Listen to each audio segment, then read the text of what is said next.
We all are becoming very common with the recruiting issues that are being faced by many of the military branches out there, as we have seen the breaking record over the past year of issues that are compounding, and it is the highest numbers that recruitment has been as far as missing goal. And now the U.S. Navy has gone to drastic measures to now bring in even more people. Navy Times writes, facing dire recruiting realities, Navy raises max enlistment age to 41. We can stop hearing back in my day, because your back in that day is now current day. People at 41, some of these guys are even already retired by that age. I am surprised by this, but it's not shocking with how bad the numbers are. It says the Navy raised its maximum enlistment age to 41 on Friday for sailors joining the fleet, a nod to the current recruiting struggles plaguing the entire U.S. military. Before last week's policy change, the age cutoff for enlisted sailors was 39 years old, with recruits needing to report to boot camp by their 40th birthday. I have to ask, why is the arbitrary number 39, 41? What data or metric are we going off of this? Is there any reason why? Or are we just going to sit here and just be like, we don't like old people and then we're going to discriminate? I'm joking. That is a thing outside the military. We understand you need to actually be able to do the job, which I'm going to question more about that at the end of this. It says here, before last week's policy change, the age cutoff for enlisted sailors was 39, with recruits needing to report to boot camp by their 40th birthday. Under the change, 41-year-olds must report to recruit training by their 42nd birthday and cannot have previously served in the military. So this is not going to be for a lot of the general population per se. This is a very niche population. I wonder why this is. I don't know why. It's just always one of those things that, it seems if you've served prior, it's 10 times harder to get back in. It says certain Navy communities such as SEALs and driver worlds still have age cutoffs that differ from the general enlistment age. Navy Recruiting Command spokesman David Benham said in an email, as we continue to navigate a challenging recruiting environment, raising the enlistment age allows us to widen the pool of potential recruits, creating opportunities for personnel who wish to serve, Benham said. I'm sure all of the staff over at Recruit Training Command over in Great Lakes, the Navy's one and only boot camp, and the medical staff are looking at this and they're like, we already have a lot of massive issues of people that are coming in, maybe not being able to run because they've only played Call of Duty all their childhood. The people that are barely able to make it through that might have prior issues at even younger ages than this. And looking at it, I would love to see the studies as to how these people will survive or make it through boot camp, because it is a very strenuous activity that going to Planet Fitness to prepare for this is probably not the best look at it. But since Friday's policy change means the Navy is now accepting the oldest enlisted recruits of the four services. Which I think it'd be tradition, but it says Army max enlistment age is 35, while the Air Force cap is 40. The Marine Corps age limit is 28. I did not know that. That's surprising because a lot of the Navy SEALs, I believe, and pilots are around that age as well. I'd have to look at the specifics. So that lays out military joining procedures.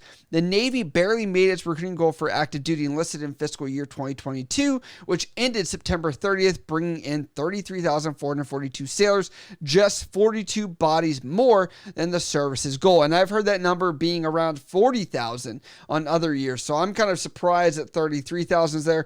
I don't know if this has been adjusted by any means over the quarters as they roll that out, but I have seen numbers higher than this. It says the Navy fell about 200 active duty officers short of its fiscal year 2022 recruiting efforts, and the reserves also saw shortfalls. And the officer communities have been finding issues because we've talked about over the past several years that we're trying to get officers specifically in cybersecurity. And so I don't know where the shortfalls within officers in general were being met. I do know from a lot of people that have been down in Pensacola where the flying training takes place, that is backed up. So there's no issues there, but I do wonder which key officer positions they're talking about. It says recruiting in fiscal year 2023, which began October 1st, will likely be even harder, Rear Admiral Alexis Walker, the head of Navy Recruiting Command, said in a September news release. While the Navy hit its enlisted active accessions goal for fiscal year 22, the service drained its delayed entry program pool and finished the year with its lowest debt pool in decades, according to the release. And I have some thoughts on that. Part of my thought is a lot of people in my comments are always mentioning the program Genesis, which is now a new system that is able to extract data from civilian providers about things that you were seen for. So if you were seen for ADHD or you had an antidepressant or whatever on there, and maybe even just got it, you never took it, who knows, right?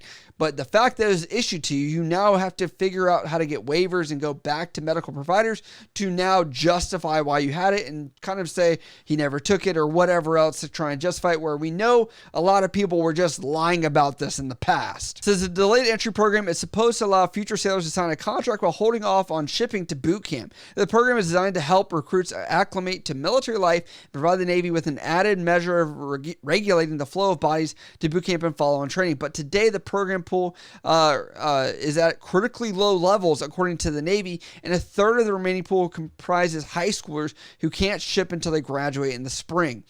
So what does this mean for a lot of you guys? I believe what we're going to see is another push of funding to get people into the Navy maybe quicker or leave at a sooner date. We saw this over, like I would say, prior to this past graduating high school year. And so I could see that kind of going through as they're going on to, I would say, a dry spell of people that aren't finishing high school, because we know the military depends on people graduating high school. So the Navy is expected to be in a contract and ship posture where future sailors are shipped to boot camp within weeks or even days of contracting to serve. The Navy warned in September this posture is expected to persist through fiscal year 23. Kind of what I was just saying, but I think they're talking about when you sign the contract at MEPS, you're going to see maybe a sooner ship date than maybe the max of a year out.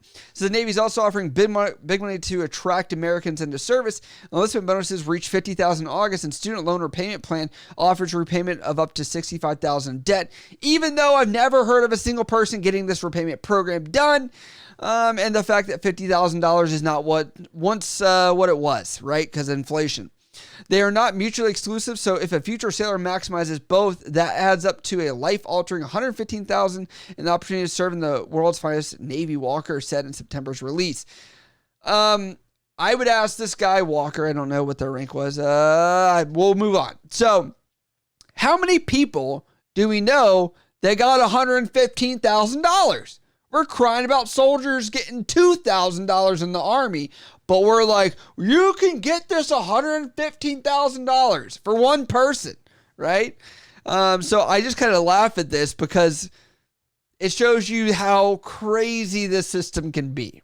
It says the Air Force made its fiscal year 2022 recruiting goals, but like the Navy leadership warned, they are largely limped across the finish line. The Army missed the recruiting goal by 15,000, while the Marine Corps made its recruiting mission for fiscal year 2022, but warned the harder days are ahead. Even though we know the Marine Corps makes people want to join because they fight dragons, mythical beasts. We've covered that on this channel. It is hilarious. That was a commercial at one point for them. And they do sell the few, the proud, the Marine, and they're very good at marketing that. Now, this did not come without a plethora of jokes on Facebook comments about all the old-timer jokes. Clint says, will they be applying for med board and early retirement before they attend boot camp or after?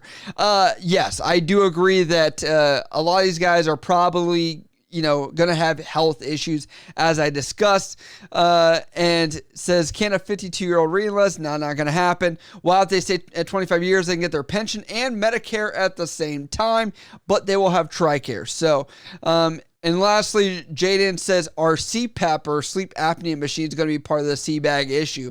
I think the jokes are just going to keep rolling. Pretty much as we see that the military somehow can't get into touch with what these current recruits or the future applicants of the U.S. military are wanting.